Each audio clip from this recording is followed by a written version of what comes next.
በስመ አብ ወወልድ ወመንፈስ ቅዱስ አሐዱ አምላክ አሜን። የተወደዳችሁ የልዑል እግዚአብሔር ቤተሰቦች የእናታችን የቅድስት ድንግል ማርያም የአስራት የቃል ኪዳን የበረከት ልጆች የጻድቃን የሰማዕታት ወዳጆች በወደደንና ባፈቀረን በልዑል እግዚአብሔር ፍጹም ሰላም እላችኋለሁ። እንደምን ዋላችሁ? እንደምን ለይሳ ደረሳችሁ?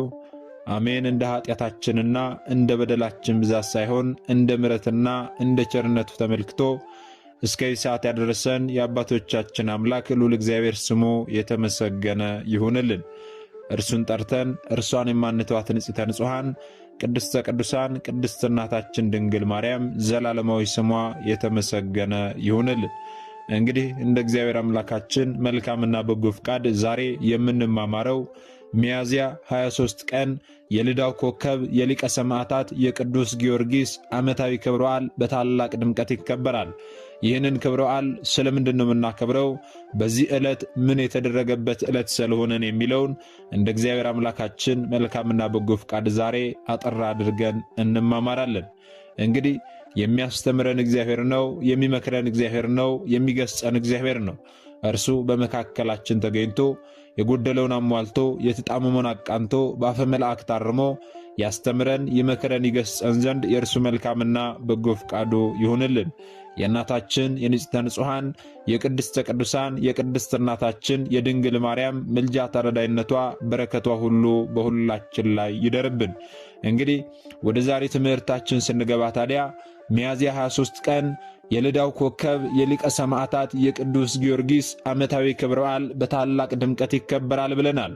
ይህንን ክብረ በዓል ስለምንድን ነው የምናከብረው ስንል በዚህ ዕለት ይህ ክብረ በዓል የሚከበርበት ምክንያት ቅዱስ ጊዮርጊስ 7 ዓመታት ሙሉ የጸናበትን ተጋድሎ ፈጽሞ የድል አክሊል የተቀበለበት ወይም ደግሞ ያረፈበት ቀን ስለሆነ ነው።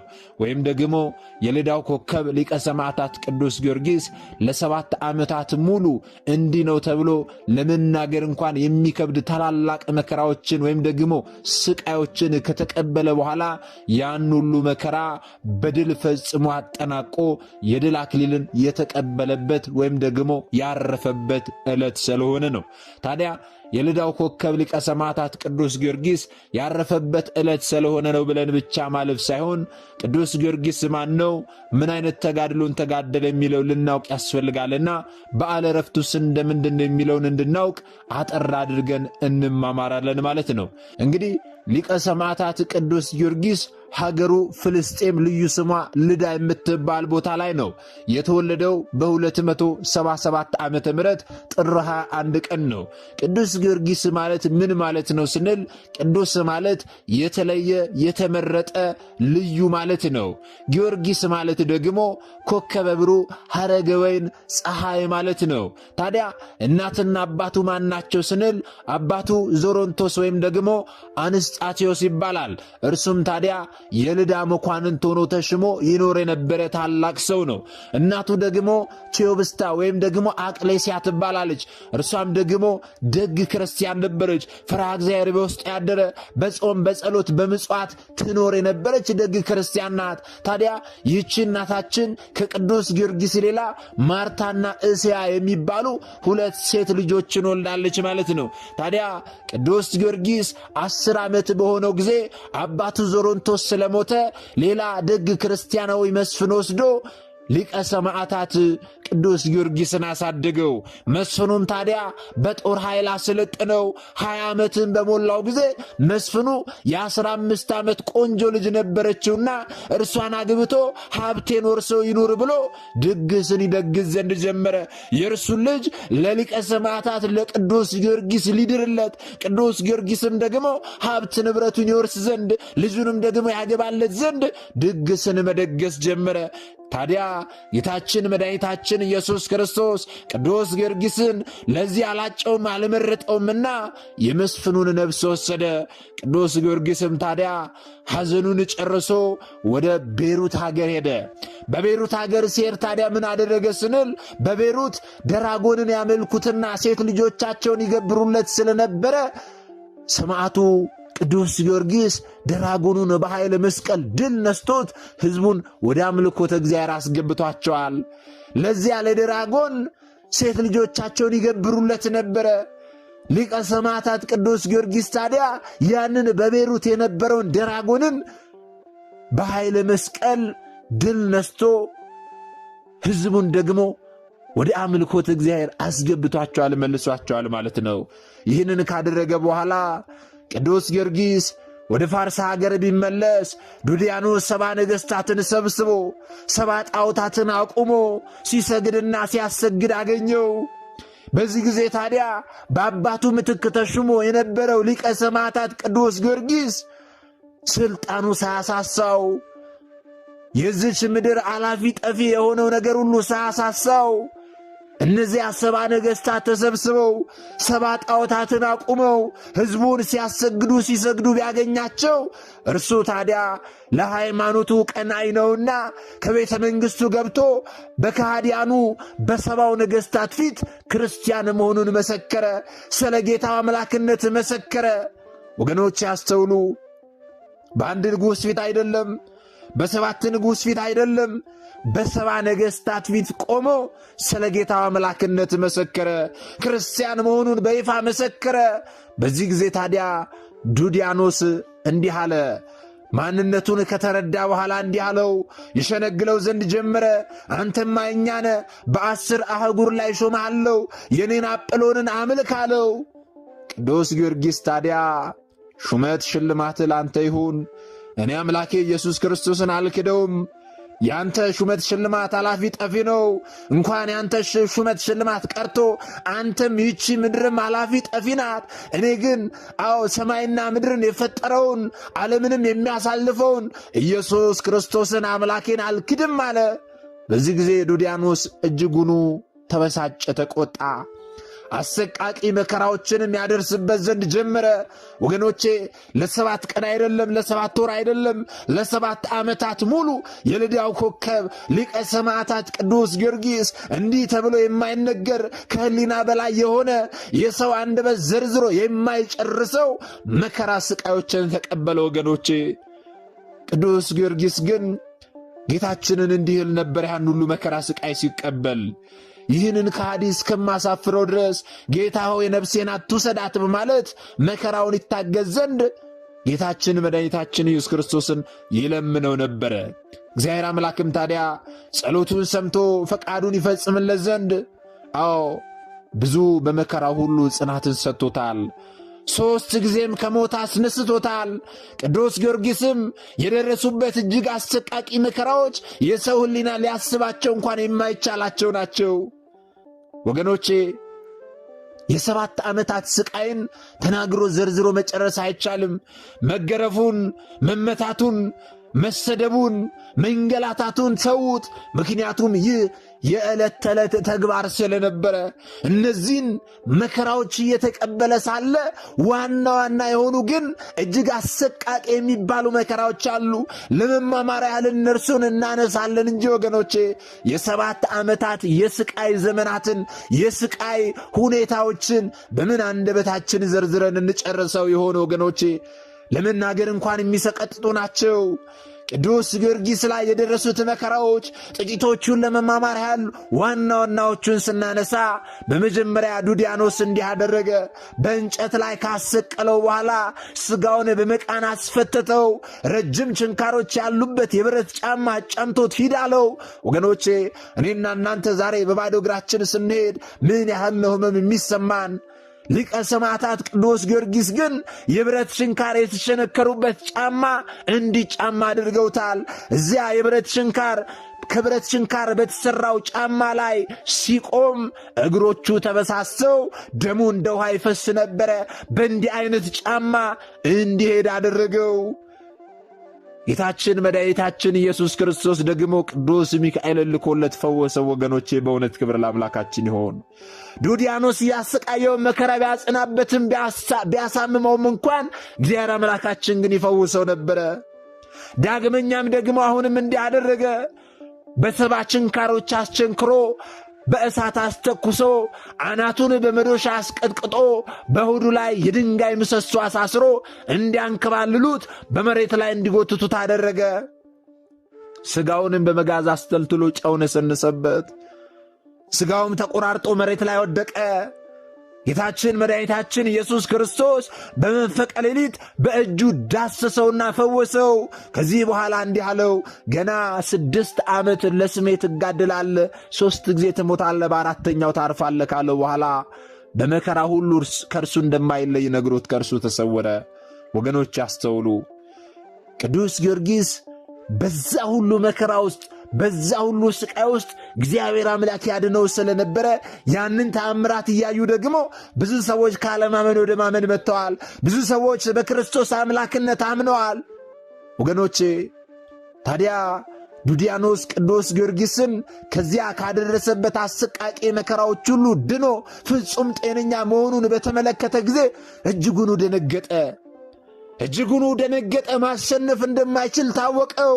ከዚህ በኋላ አንድ አዋጅ አስነገረ። ምን የሚል ካላችሁ፣ ቅዱስ ጊዮርጊስን የሚያሸንፍልኝ ቢኖር ብዙ ወርቅ እሰጠዋለሁ ብሎ አዋጅን አስነገረ። ታዲያ በዚህ ጊዜ አትናሲዮስ የተባለ መሰሪ ወይም ደግሞ ጠንቋይ ወይም ደግሞ መተተኛ ወደ ንጉሡ ቀርቦ እኔ ቅዱስ ጊዮርጊስን አሸንፍልሃለሁ አለ።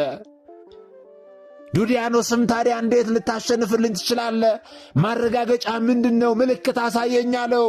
ያ መሰሪም ታዲያ አንዲትን ላም በጆሮዋ ጠጋ ብሎ ሲያንሸኳሽኩባት ለሁለት ተሰንጥቃ ስትሞት ለንጉሡ አሳየውና ቅዱስ ጊዮርጊስን እንደሚያሸንፍ ምልክት አድርጎ አቀረበ። ንጉሡም ታዲያ ያንን ሲመለከት እጅጉኑ ደስ አለው። ቅዱስ ጊዮርጊስን የሚያሸንፍለት መሰለው። እርሱም በመተማመን ሆኖ እኔ ቅዱስ ጊዮርጊስን ከምድረ ገጽ ላጠፋው፣ ላሸንፈው፣ ልገድለው እችላለሁ አለ። ያችን ላም በጆሮዋ ሲያንሸኳሽኩባት ብቻ ለሁለት ተሰንጥቃ ስለሞተች እውነት የሚያሸንፍለት መሰለውና ዱዲያኖስ እጅጉኑ ደስ አለው። ከዚህም በኋላ ያ መሰሪ መድኃኒት ይቀምም ጀመረ። ቅዱስ ጊዮርጊስን ለመግደል ማለት ነው። ሆድ በጥብጦ አንጀትን ቆራርጦ የሚገድል መርዝ ቀምሞ አስማተ ሰይጣን ደግሞበት ለቅዱስ ጊዮርጊስ እንዲጠጣ ሰጠው። ቅዱስ ጊዮርጊስ ግን ስመ እግዚአብሔርን ጠርቶ ቢጠጣው፣ በክርስቶስ ስም ባርኮ ቢጠጣው፣ በትምህርተ መስቀል አምሳያ ባርኮበት ቢጠጣው ሆዱን በጣጥሶ ይጥለዋል ተብሎ የተሰጠው ያ መርዝ ይልቁንም እንደ ጨረቃ ደምቆ እንደ አበባ አሸብርቆ እንዲገኝ ያደረገው። በእውነት ክብር ለአምላካችን ይሆን። አስተውሎ ወገኖቼ፣ ዛሬም እኛ በዘመናችን ብዙ ሰዎች የምንበላ ውስጥ ምግብ ውስጥ መርዝ ጨምረው ሊሰጡን ይችሉ ይሆናል። ነገር ግን እኛ ስመ ሥላሴን ጠርተን ባርከን በትምህርተ መስቀል አምሳያ አማትበን የምንጠጣ ከሆነ ይሞታሉ ብለው ሲጠብቁን እንደ ጨረቃ እንደምቃለን። ያልፋሉ ብለው ሲጠብቁን እንደ አበባ እናሸበርቃለን። ከቅዱስ ጊዮርጊስ ታሪክ የምንማረው ይህንን ነው። አንጀትን በጣጥሶ የሚጠለ መርዝ ቢሰጡት እርሱ ግን ስመ እግዚአብሔርን ጠርቶ ባርኮ ቢጠጣው እንደ ጨረቃ ደምቆ እንደ አበባ አሸብርቆ ተገኝቷል። በእውነት ክብር ለአምላካችን ይሁን። በዚህ ጊዜ ያ መሰሪ እጅጉኑ ደነገጠ። አለመሞቱን ሲመለከት፣ ካለመሞቱን ባሻገር ደግሞ ይልቁንም የሰጠው መርዝ ተስማምቶት እንደ ጨረቃ ደምቆ አሸብርቆ ሲመለከተው ወዲያውኑ ከልዳው ኮከብ ከሊቀ ሰማዕታት ከቅዱስ ጊዮርጊስ እግር በታች ወደቀና ከእግሩ ስር ወድቆ ማረኝ ይቅር በለኝ ብሎ ተማጸነው። ንጉሡ ዱዲያኖስም ይህንን ሲመለከት እጅጉኑ ተበሳጨ። ቅዱስ ጊዮርጊስም ታዲያ ያ መሰሪ በእውነት ከልቡ መመለሱን አይቶ የቆመባትን መሬት በእግሩ ረግጦ ውሃን አፍልቆ ወደ ጌታችን በጸሎት ቢያመለክት ሐዋርያው ቅዱስ ቶማስ በመንፈስ ቅዱስ መጥቶ አጠመቀው። እርሱም ታዲያ ስለ ጌታችን አምላክነት መስክሮ ጥር 23 ቀን አንገቱን ለሰይፍ ሰጥቶ በሰማዕትነት አርፏል። ያ መሰሪ ማለት ነው። በዚህ አላበቃም። ታዲያ የልዳው ኮከብ የሊቀ ሰማዕታት የቅዱስ ጊዮርጊስ መከራው ምን ያደረገ ከዚህ በኋላ ስንል፣ ቅዱስ ጊዮርጊስ ግን በመንኩራኩር እንዲፈጭ ትእዛዝ ተላለፈበት። ዱዲያኖስ በመንኩራኩር እንዲፈጩት አደረገ። በመንኩራኩር አስፈጭቶ ከትልቅ ጉድጓድ ውስጥ ጥሎት ድንጋይ ዘግቶበት አትሞበት ሄደ። ከፈጨው በኋላ አይነሳም ብሎ ከትልቅ ጉድጓድ ውስጥ ጣለውና ትልቅ ድንጋይ ዘግቶበት ሄደ። ጌታችንም ታዲያ የተፈጨውን የቅዱስ ጊዮርጊስን ሥጋ በእጁ ዳሶ ፈወሰው። ከተፈወሰ በኋላ እንደገና ተነስቶ ወደ ከሃዲው ንጉሥ ወደ ዱዲያኖስ ሄደና አምላኬ ከሞት አዳነኝ በማለት ስለ ጌታው አምላክነት አሁንም መሰከረ። ንጉሡም ታዲያ ዳግመኛ በብረት አልጋ ላይ አስቸንክሮ ከበታቹ እሳት አነደደበት። ነገር ግን እሳቱ ደሙ ሲንጠባጠብ ጠፋ። ጌታችንም ከዚያ ሁሉ ሕማም አዳነው፣ ፈወሰው። ወገኖቼ ይህ ሁሉ መከራ ምን አይነት መከራ ነው?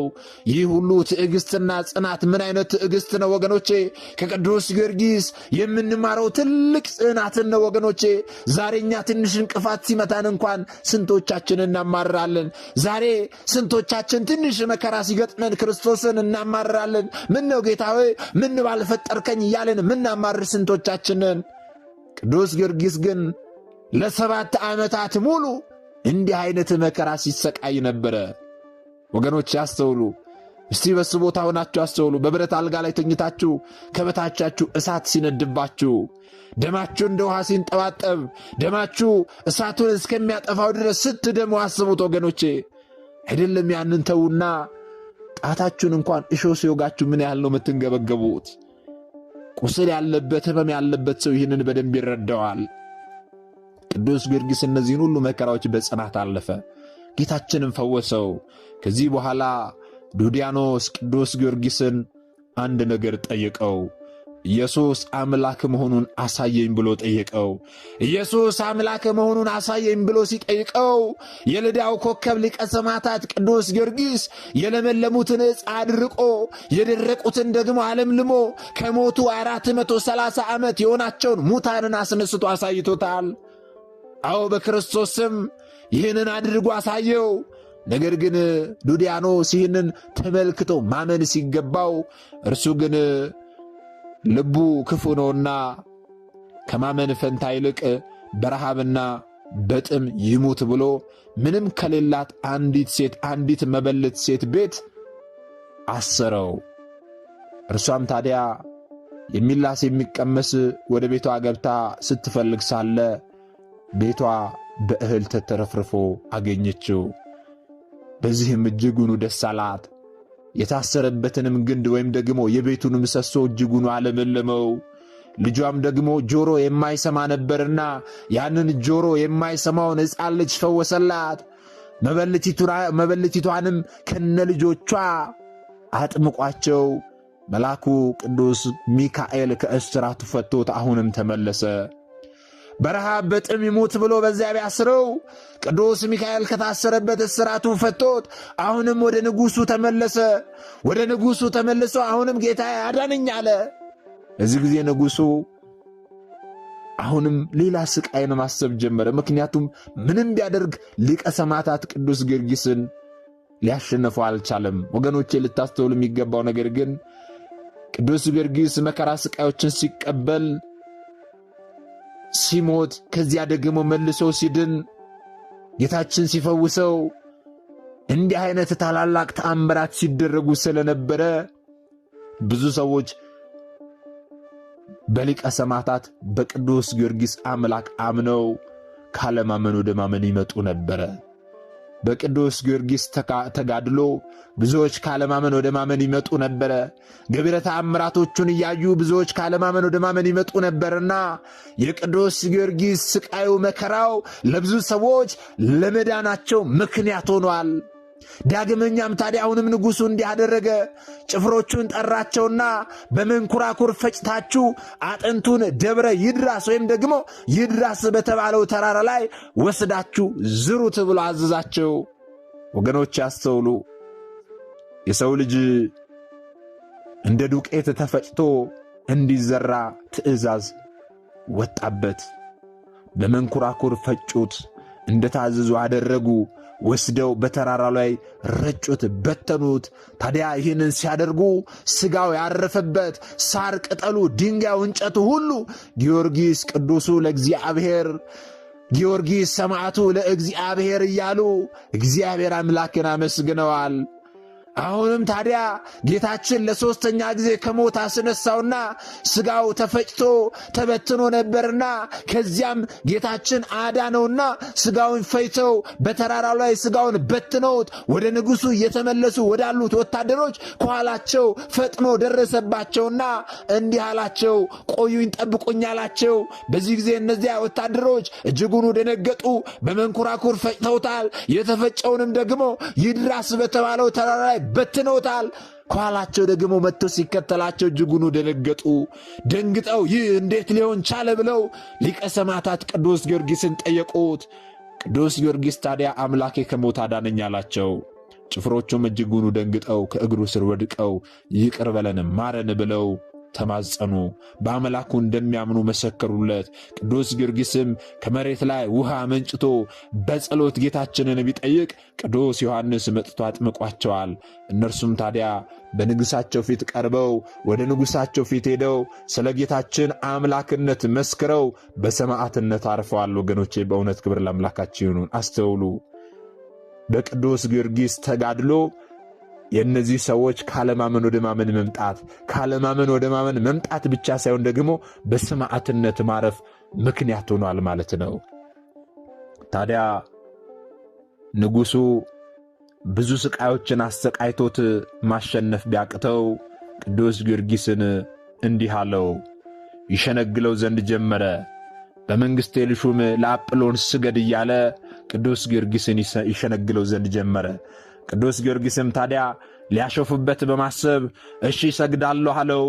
እሺ ሰግዳለሁ ብሎት ይህንን ጥያቄ ይህንን መልስ ሲመልስለት ንጉሡ ወደ ቤተ መንግሥቱ አስገባው። ወደ ቤተ መንግሥቱ ቅዱስ ጊዮርጊስን ካስገባው በኋላ ቅዱስ ጊዮርጊስ ለአጵሎን እኔ ላቆምኩት ጣዖት ሊሰግድ ነውና ሁሉም ይህንን ማየት መመልከት ይገባዋልና ሕዝቡ ሁሉ እንዲሰበሰብ ብሎ አዋጅን ያስነግር ዘንድ ጀመረ። እሱ አዋጅን በሚያስነግርበት ጊዜ የልዳው ኮከብ ሊቀ ሰማዕታት ቅዱስ ጊዮርጊስ ወደ ቤተ መንግሥቱ ገብቶ ነበርና በቤተ መንግሥቱ ውስጥ የንጉሡን ሚስት እለእስክንድርያን አስተምሮ አሳመናት። እርሱ አዋጅን ያስነግራል፣ እርሱ ደግሞ ሚስቱን አሳመናት። በክርስቶስ አምላክነት እንድታምን አደረጋት። ለጣዖቴ ሊሰግድ ነውና ኑ ተመልከቱ ብሎ አዋጅን አስነገረ። ከዚህም በኋላ ሕዝቡ ሁሉ ተሰበሰበ። ቅዱስ ጊዮርጊስ ብዙ ገቢረ ተአምራትን ሲያደርግ ሲሞት ዳግመኛም ሲነሳ ሲሰቃይ ሲፈወስ እጅጉኑ ገናና ሆኖ ስለነበረ በእውነት ጊዮርጊስ ለጣዖት ሊሰግድ ነውን? እውነት ይሰግዳልን? እያሉ ብዙ ሰዎች ይህንን ለማየት ተሰበሰቡ። የንጉሡን ጥሪ ተቀብለው ብዙ ሰዎች ተሰበሰቡ። ከዚህ በኋላ ቅዱስ ጊዮርጊስ ይሰግዳል ብለው ሲጠብቁ ቅዱስ ጊዮርጊስ እንዲህ አደረገ። ሕዝቡ ከተሰበሰበ በኋላ ከሕዝቡ መካከል አንድን ብላቴና ጠራው። ያንን ብላቴና ከጠራው በኋላ እንዲህ አለው፣ የክርስቶስ ኢየሱስ አገልጋይ ጊዮርጊስ ይጠራሃል ብለህ ለጣዖቱ ሂድና ንገረው ብሎ ያንን ብላቴና ላከው። ብላቴናው እንደተባለው ወደ ጣዖቱ ቤት ገብቶ ቅዱስ ጊዮርጊስ እንዳለው ጣዖቱ ቤት ገብቶ ተናገረ። በዚህ ጊዜ በጣዖቱ ላይ ያደረው ሰይጣን እየጮኸ ቅዱስ ጊዮርጊስ ያለበት ቦታ ድረስ መጣ። ሕዝቡ ወደ ተሰበሰበበት ቦታ መጣ። ከዚህ በኋላ በንጉሡና በሕዝቡ ሁሉ ፊት አምላክ አለመሆኑንና ይልቁንም ደግሞ አሳች ሰይጣን መሆኑን ተናዘዘ፣ ተናገረ። ይህንን ከተናገረ በኋላ ቅዱስ ጊዮርጊስ መሬት ተከፍታ እንድትውጠው አደረገ። ለጣዖት ይሰግዳል ብለው ሲጠብቁ ቅዱስ ጊዮርጊስ ግን ሰይጣን እንደሆነ አሳይ ሰይጣን እንደሆነ ጣዖቱ ላይ ያለው እንዲናገር ካደረገው በኋላ ከዚህ በኋላ መሬት ተከፍታ እንድትውጠው አደረገ። በእውነት ክብር ለአምላካችን ይሁን። ይህንን ድንቅ የሆነ ገብረ ተአምራት አይተው ደግሞ አሁንም ብዙ ሰዎች ካለማመን ወደ ማመን መጡ። ታዲያ ይህንን ታምር ያዩ ብዙ ሰዎች በጊዮርጊስ አምላክ አምነናል እያሉ በጌታችን አመኑ። የንጉሡ ሚስት እለእስክንድርያ ታዲያ በቅዱስ ጊዮርጊስ አምላክ ካመነች በኋላ ባሏን ከክፋቱ ተመልሶ እንዲያምን ብትለምነውና ብትመክረው እርሱ ግን አልሰማት አለ። ይልቁንም ደግሞ ንጉሡ በአደባባይ በሕዝቡ ሁሉ ፊት የገዛ ሚስቱን አሰቃይቶ ሰውነቷን ቆራርጦ ሰቅሎ አንገቷን በመሰየፍ ሰማዕትነትን እንድትቀበል አደረጋት። ወገኖቼ ልብ በሉ። ቅድስት እለእስክንድርያም ታዲያ ቅዱስ ጊዮርጊስን ሳልጠመቅ አልሙት ስትለው ስለነበረ ደምሽ ጥምቀት ሆኖልሻልና እነሆ የክብር አክሊል እየጠበቀች ስለሆነ አይዞሽ ብሎ አጽናንቷታል። ታዲያ ይህንን ሁሉ መከራ ስቃይ ከተቀበለ በኋላ ቅዱስ ጊዮርጊስ በመጨረሻም ከጌታችን ከመድኃኒታችን ከኢየሱስ ክርስቶስ ዘንድ ስምህን የጠራውን መታሰቢያህን ያደረገውን በስምህ የተራበ ያበላውን የገድልህን መጽሐፍ የጻፈውን ያጻፈውን የሰማውን ያሰማውን ሁሉ እምርልሃለሁ የሚል ታላቅ ቃል ኪዳንን ከተቀበለ በኋላ በዛሬቱ ዕለት ሚያዝያ 23 ቀን ሰማዕትነቱን በድል ፈጽሞ የክብር አክሊልን ተቀዳጀ ማለት ነው። አንገቱ ሲቆረጥ ታዲያ ደምና ውሃ ካንገቱ ወጥቷል። ደም ውሃና ወተት ካንገቱ ወጥቷል ማለት ነው። ስለዚህ ዛሬ ሚያዝያ 23 ቀን ስለምንድን ነው የምናከብረው ስንል የልዳው ኮከብ ሊቀ ሰማዕታት ቅዱስ ጊዮርጊስ ከብዙ የስቃይ ዓመታት በኋላ ሰማዕትነቱን በድል ፈጽሞ የክብር አክሊል የተቀዳጀበት ወይም ደግሞ ያረፈበት ዕለት ስለሆነ ይህንን ታላቅ ክብረ በዓል እናከብራለን። ከሥጋው እጅግ ብዙ አስገራሚ ተአምራት ታይተዋል። በእውነት የሊቀ ሰማዕታት የቅዱስ ጊዮርጊስ ረድኤቱ በረከቱ በሁላችን ላይ ይደርብን። ወገኖች ያስተውሉ። የልዳው ኮከብ ሊቀ ሰማዕታት ቅዱስ ጊዮርጊስ በዚህ በማቴዎስ ወንጌል ምዕራፍ 10 ቁጥር 16 እስከ 22 ስንመለከት የምናገኘውን የመጽሐፍ ቅዱስ ቃል በተግባር የፈጸመ ነው። ቃሉ እንዲህ ይላል፣ እነሆ እኔ እንደ በግ በተኩላዎች መካከል እልካችኋለሁ፣ እስከ መጨረሻ የሚጸና ግን እርሱ ይድናል ይላል። ቅዱስ ጊዮርጊስም በነገሥታቱ ወይም ደግሞ በተኩላዎች ፊት እንደ በግ ቀርቦ እስከ መጨረሻው በመጽናቱ የድል አክሊልን ተቀዳይቷል ማለት ነው። ይህንን የመጽሐፍ ቅዱስ ቃል በተግባር የኖረው እስከ መጨረሻ ያን ሁሉ መከራ ስቃይ ታግሶ የኖረው በተግባር የገለጸ ነው። እንዲሁም ደግሞ በዚህ በዕብራውያን 11 ቁጥር 33 እስከ 37 ላይ የተገለጸውን ይህንንም የመጽሐፍ ቅዱስ ቃል በተግባር የኖረው ነው። ምንድን ነው የሚለው ቃሉ ስንል በእምነት መንግሥታትን ድል ነሱ፣ የአንበሶችን አፍ ዘጉ፣ የእሳትን ኃይል አጠፉ ይላል የመጽሐፍ ቅዱስ ክፍል። አዎ ሊቀ ሰማዕታት ቅዱስ ጊዮርጊስ በእምነቱ መንግሥታትን ድል ነስቷል። እነዚያን 70 ነገሥታት ድል ነስቷል።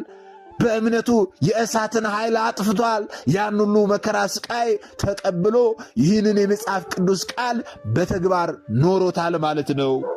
ስለዚህ ወገኖቼ የልዳው ኮከብ ሊቀ ሰማዕታት ቅዱስ ጊዮርጊስ እነዚህን ሁሉ መከራ ስቃዩ ተቀብሎ ያረፈበትን ዕለት ነው ዛሬ ሚያዝያ 23 ቀን የምናከብረው ማለት ነው። ቅድስት ቤተ ክርስቲያናችንም ታዲያ እንደ ሊቀ ሰማዕታት እንደ ቅዱስ ጊዮርጊስ ለ7 ዓመታት ሙሉ እጅግ አሰቃቂ የሆኑ መከራዎችን የተቀበለ ሰማዕት የለምና ሊቀ ሰማዕታት ወይም ደግሞ የሰማዕታት ሁሉ አለቃ ብላ ሰይማ ቅድስት ቤተ ክርስቲያናችን ሚያዝያ 23 ቀን በዓለ ዕረፍቱንና የድል አክሊል የተቀዳጀበትን ዕለት በታላቅ ክብረ በዓል ታከብራለች ማለት ነው። ስለዚህ እኛም ዛሬ የምናከብረው ይህንን ታላቅ ክብረ በዓል ነው።